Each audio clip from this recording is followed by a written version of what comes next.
Hello, I'm Weston Morris, the organizer for community justice in the Episcopal Church in Colorado. And today I'm joined by the Reverend William Stanton, who is the priest in charge at St. Albans, Windsor.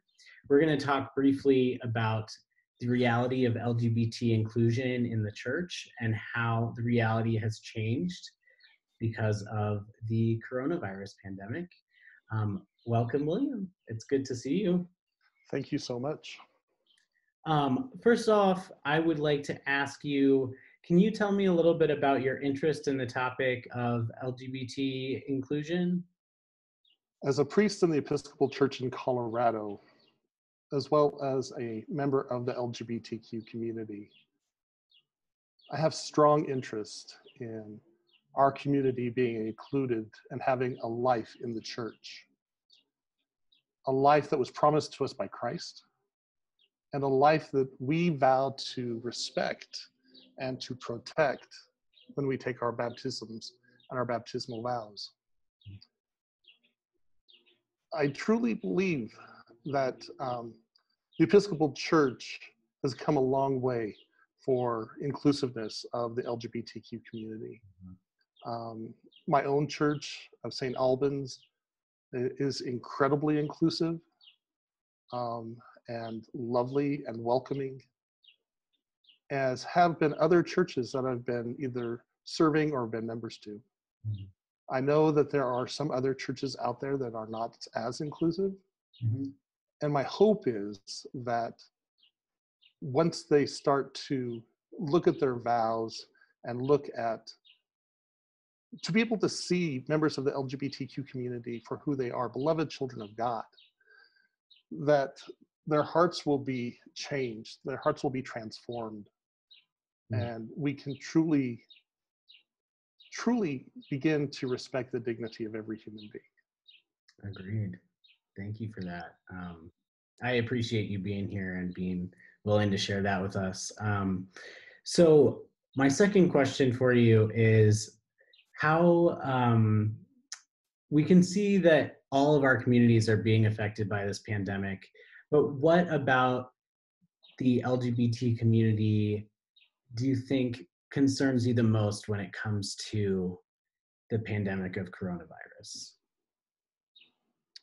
Part of the LGBTQ community that concerns me the most is the isolation factor. And I think the isolation factor is something that everybody can relate to, but it is something that the LGBTQ community has fought against for so many years.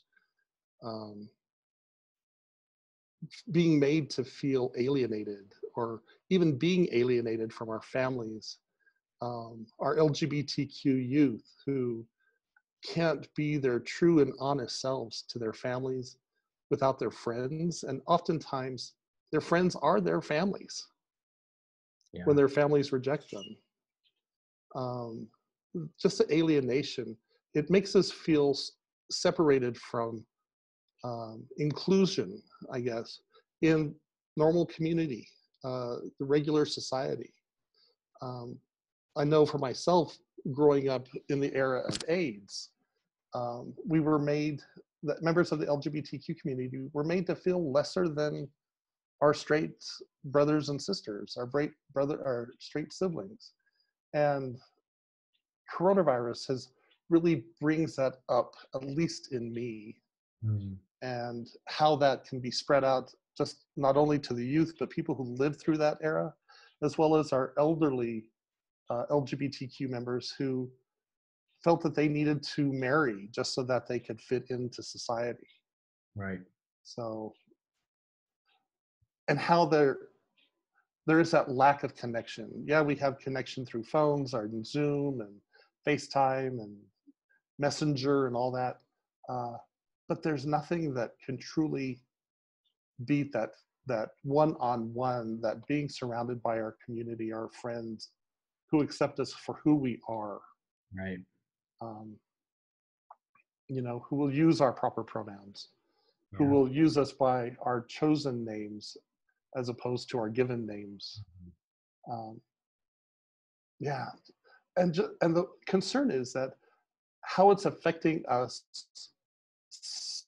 in our heads and in our hearts. Um, that's where I weep at night. Yeah, me too. Me too. I just want to thank you again for joining me in this conversation. I know there's a lot going on right now, um, but it's really important that we have people like you to show us that the way of love is the ultimate way. It's the way of God. So I appreciate you being here. If anybody watching this has interest in engaging with this topic, you can find more resources and more information on the Episcopal Church in Colorado's LGBTQ inclusion webpage. We have some coronavirus specific information as well. So thank you, Reverend Stanton, for this conversation. I really appreciate it. Well, thank you for having me. Anytime.